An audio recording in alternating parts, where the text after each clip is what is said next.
श्रीमद् भागवत गीता सिर्फ एक धर्म के लिए नहीं है, बल्कि इसे धरती के हर इंसान को पढ़ना और समझना चाहिए ताकि वो अपनी जिंदगी में सुख, शांति और सफलता को प्राप्त कर सके। कहा जाता है कि जिस घर में गीता का पाठ हर रोज पढ़ा जाता है या सुना जाता है, उस घर में भगवान श्री कृष्ण आते रहते हैं। श्रीमद् भागवत गीता साक्षात भगवान की दिव्य वाणी है। इसकी महिमा अपार है, अपरिमित है। उसका यथार्थ में वर्णन कोई नहीं कर सकता। शेष, महेश, गणेश भी इसकी महिमा को पूरी तरह से नहीं कह सकते। फिर मनुष्य की तो बात ही क्या है। भागवत गीता में कुल 18 अध्याय और 700 श्लोक है, जिसे सभी के लिए पढ़ पाना थोड़ा मुश्किल है।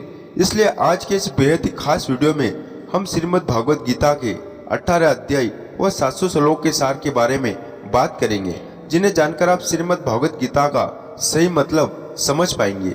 इसलिए इन विचारों को आप हर रोज रात में सोने से पहले जरूर सुने। तो चलिए जानते हैं भागवत गीता के 700 श्लोक के सार के बारे में। भगवान श्री कृष्ण कहते हैं कि हे अर्जुन, मैं सभी प्राणियों के हृदय में स्थित सबका आत्मा हूँ। संपूर्ण प्राणियों का आदि, मध्य और अंत भी मैं ही हूँ। मैं सूर्य हूँ, मैं वेदों में सामवेद हूँ, देवों में इंद्र हूँ, इंद्रियों में मन हूँ, मैं ब्रह्मा हूँ, मैं विष्णु हूँ, मैं महेश हूँ, जलाशयों में समुद्र हूँ, पर्वतों में मैं हिमालय हूँ। इस संपूर्ण संसार में तुम जो भी कुछ देख पाते हो, सब मैं ही हूँ। कोई आदमी चाहे लाख चीजें जान ले, चाहे वह पूरे जगत को जान ले, लेकिन अगर वह सवई को नहीं जानता तो वह अज्ञानी है। अगर कोई आपको ठुकरा दे तो बुरा मत मानना, क्योंकि वह वास्तव में आपकी कीमत नहीं जानते। जो रिश्ता हमें रुला दे, उससे गहरा कोई रिश्ता नहीं, और जो रिश्ता हमें रोता हुआ छोड़ दे, उससे कमजोर कोई रिश्ता नहीं। हमेशा शांत रहे, इससे आप अपने जीवन में खुद को बहुत मजबूत पाएंगे।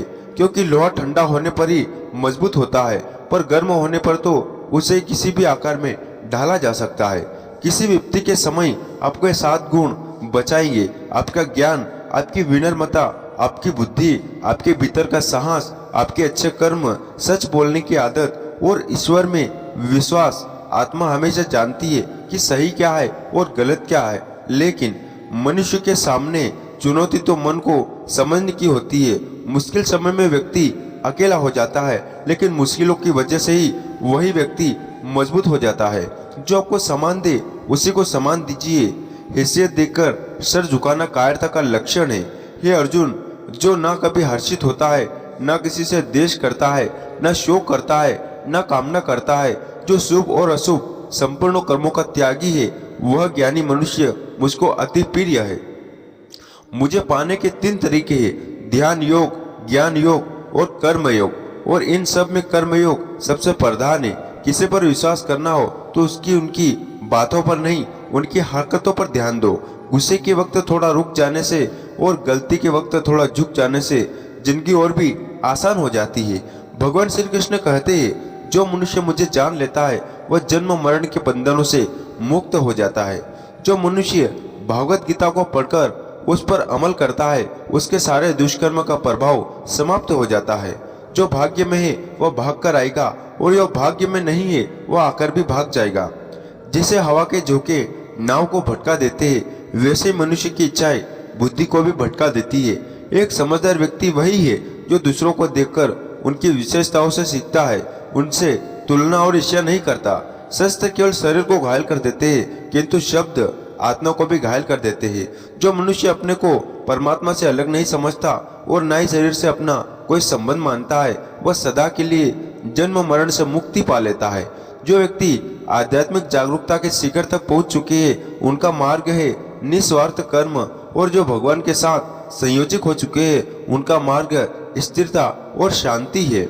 मानव कल्याण ही भगवत गीता का प्रमुख उद्देश्य है। इसलिए मनुष्य को अपने कर्तव्य का पालन करते समय मानव कल्याण का प्राथमिकता देनी चाहिए। श्री कृष्ण कहते हैं, जो तुम्हारा साथ देता है तुम उसका साथ दो, जो तुम्हें धोखा देता है तुम उसे त्याग दो। जिस जगह आपका सम्मान नहीं हो वहां पर कभी जाना नहीं चाहिए, वरना लोग आपको कमजोर और बेवकूफ समझेंगे। जहां बारिश ना हो वहां फसल खराब हो जाती है, और जहां संस्कार ना हो वह नस्ल भी खराब हो जाती है। जो लोग यह कहते हैं मेरे पास वक्त नहीं है, असल में उनके खास रिश्ते की गिनती में आपका नाम ही नहीं है। हे अर्जुन, वह जो वास्तविकता में मेरे उत्कृष्ट जन्म और गतिविधियों को समझता है, वह शरीर त्यागने के पूर्ण बाद भी जन्म ही नहीं लेता और मेरे परमधाम को प्राप्त होता है। वह व्यक्ति जो सभी इच्छाएं त्याग देता है और मैं और मेरा ही लालसा और भावनाओं से मुक्त हो जाता है, उसे अपार शांति की प्राप्ति होती है। जिस मनुष्य के अंदर ज्ञान की कमी और ईश्वर में सदा नहीं होती, वह मनुष्य जीवन में कभी भी आनंद और सफलता को प्राप्त नहीं कर पाता। ईश्वर ने हमें जो कुछ दिया है वही हमारे लिए पर्याप्त है और यही एक अटल सत्य भी है। संयम, सदाचार, स्नेह एवं सेवा, यह गुण सत्संग के बिना नहीं आते। ईश्वर से किए गए प्रार्थना से इंसान की परिस्थिति या तकदीर बदले या ना बदले, पर उस प्रार्थना से इंसान के चरित्र में जरूर बदलाव आता है। बात इतनी मधुर रखो कि कभी वापस भी लेनी पड़े तो आपको कड़वी ना लगे।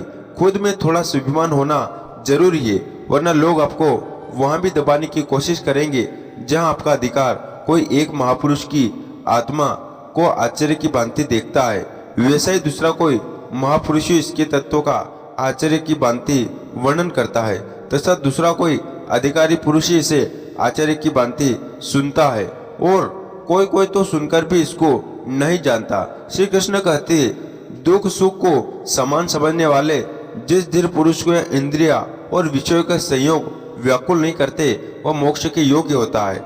जब तक तुम अपने आप से नहीं हार जाओ, तब तक दुनिया की कोई ताकत तुम्हें हरा नहीं सकती। कमजोर तुम नहीं, तुम्हारा वक्त है और वक्त सबका बदलता है। तुम बस अपना कर्म करते जाओ। जिसने कभी संकट नहीं देखा, उसे अपनी ताकत का कभी एहसास नहीं होगा। जो दूसरों की तकलीफों को समझते हैं, जिनसे दया है, जो दिल से अच्छे हैं, उन्हें दोबारा जन्म नहीं लेना पड़ता। किसी को कुछ देकर घमंड मत करना। क्या पता तू दे रहा है या पिछले जन्म का कर्ज चुका रहा है। घमंडी मनुष्य का वश, वैभव और प्रतिष्ठा तीनों चले जाते हैं। विश्वास ना तो रावण, कौरव और कंस को देख लो। चुप रहने से बड़ा कोई जवाब नहीं और माफ कर देने से बड़ी कोई सजा नहीं। जिस मनुष्य के पास सब्र की ताकत है, उस मनुष्य की ताकत का कोई मुकाबला नहीं कर सकता। हमने व्यर्थ की चिंता और मन का भय एक ऐसा रोग होता है जिससे हमारी आत्मीय शक्ति बिखर जाती है। मनुष्य को जीवन की चुनौतियों से भागना नहीं, बल्कि भाग्य और ईश्वर की इच्छा जैसे बहानों का प्रयास करना हो चाहिए। यश से बचे हुए अन्न को खाने वाले श्रेष्ठ पुरुष सब कुछ पापों से मुक्त हो जाते हैं, और जो पापी लोग अपना शरीर पोषण करने के लिए अन्न पकाते हैं, वे पाप को ही खाते हैं। अर्थात जो लोग ईश्वर को याद किए बिना अपने जिंदा रहने में ही लगे रहते हैं, उन्हें चोर समझना चाहिए। केवल ज्ञानी एक ऐसा अक्षय तत्व है जो कहीं भी, किसी भी अवस्था में और किसी भी काल में मनुष्य का साथ नहीं छोड़ता। धरती पर जिस प्रकार मौसम में बदलाव आता है, उसी प्रकार जीवन में भी सुख दुख आता जाता रहता है। युद्ध को या जीवन सफलता केवल 3 शस्त्रों से प्राप्त होती है: धर्म, धैर्य और साहस। कोई भी मनुष्य जन्म से नहीं बल्कि अपने कर्मों से महान बनता है। कुछ पाना है तो खुद पर भरोसा कीजिए, क्योंकि सहारे कितने भी सच्चे और अच्छे हो, साथ छोड़ ही जाते हैं। मित्र गरीब है या अमीर यह मायने नहीं रखता, बल्कि वह आपके बुरे समय में आपका साथ कितना देता है यह मायने रखता है। धर्म चाहे जो भी हो, अच्छे इंसान बनो। हिसाब हमारे कर्म का होगा, धर्म का नहीं। खुशी के लिए काम करोगे तो खुशी नहीं मिलेगी, लेकिन खुश होकर काम करोगे तो खुशी जरूर मिलेगी। जब आप दूसरों के लिए अच्छा चाहते हो तो वही अच्छी चीजें आपके जीवन में वापस आती है। यही प्रकृति का नियम है। आपका मूल्य इससे तय नहीं होता कि आप क्या है, यह इससे तय होता है कि आप खुद को क्या बनाने की क्षमता रखते हैं। हंसता हुआ मन और हंसता हुआ चेहरा, यही सच्ची संपत्ति है। जितना इंतजार वह आपसे करवा रहा है, समय आने पर वह इतना देगा कि संभाल भी नहीं पाओगे।